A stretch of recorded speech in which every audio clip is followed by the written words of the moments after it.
And some sad news out of the NBA, where Hall of Famer Willis Reed has died at the age of 80. Reed helped lead the Knicks to their only two championships in franchise history in 1970 and 1973, and was a seven-time All-Star. Reed spent his entire career with New York and had his number 19 jersey retired back in 1976. He ranked second in franchise history in rebounds and third all-time in scoring, trailing only Walt Clyde Frazier and Patrick Ewing. And to talk more about Willis Reed and his legacy, we have our coach Avery Johnson joining us here on CBS Sports HQ. Coach, Willis Reed, arguably one of the best players to put on a Knicks uniform. How is he going to be remembered and his legacy? Well, he's going to be remembered for a man that gave so much to the game of basketball. You know, both on the court, off the court. A man that was really passionate about the game, that really cared about people. He was just a tremendous role model. He played when he was injured. He played, when he was healthy. Obviously, his resume speaks for itself. But what a tremendous ambassador for the game of basketball throughout his illustrious career. And Willis Reed is definitely going to be missed. And Coach, he was the captain of those Knicks teams in the 60s and the 70s. What do you remember most about Willis Reed in that time specifically? Well, lefties, we all love lefties. And that left-handed shot that he had, obviously he wasn't a prolific shooter, but he could make some outside shots when he needed to. But he did all the dirty work.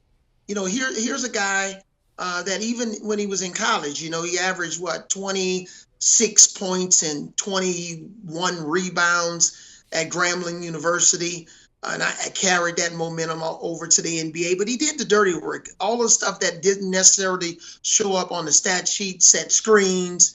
He was a defender. Obviously, he had some battles with Wilt and those guys back in the day.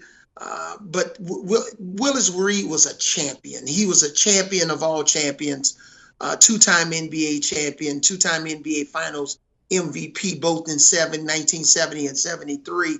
But he was a guy that always put on his hard hat. He was Karl Malone before Karl Malone, Dennis Rodman before Dennis Rodman. And he will be forever remembered for his gifts to the game and the way he gave back to the game of basketball. And Coach, you mentioned Reed at Grambling, and you were playing at a rival HBCU school at Southern. Do you have a favorite memory during that time with Reed? Well, unfortunately, I didn't have a chance because he was older than me to play against him. But I remember they used to just call him the glass eater because every rebound was his. He had the best hands. He wasn't the most athletic guy, but he had that athletic. Had that timing. Which was really impressive. And that willpower. Rebounding is not just about athletic ability.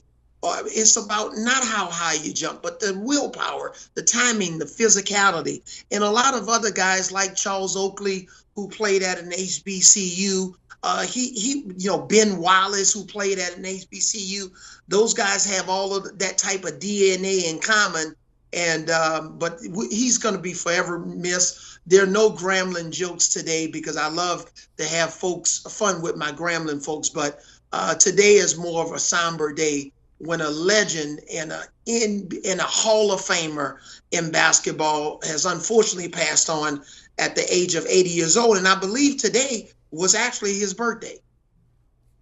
And Coach, we always talk about with someone of this stature, we talk about the stats and, all of the important games that they played in. But most of the tributes, a lot of them are just talking about him as a person and how great, of a person that Willis Reed was. Yeah, and when I used to see him, even at NBA All-Star weekends, he was always ingratiating himself to everybody. We have certain players or retired players, they don't want to sign autographs. They don't want to take pictures. They don't want to take a selfie, but he was really the type of guy that was a giver, that when fans greeted him, or former players or retired players, current players, he would always spend time with you. I remember at several All-Star games, I thought I was just going to have 5 minutes to have a conversation with him. Here we were 20, 30 minutes later, still in that same conversation. So He's a guy that we're definitely going to be missed. And the NBA today is better because a guy like Willis Reed spent time as an executive and a player for a long period of time with the NBA. All right. Thank you so much for all that insight and perspective on Willis Reed. That is our coach, Avery Johnson, joining us here on HQ as we're following some sad news out of the NBA where Hall of Famer Willis Reed has died at the age of 80.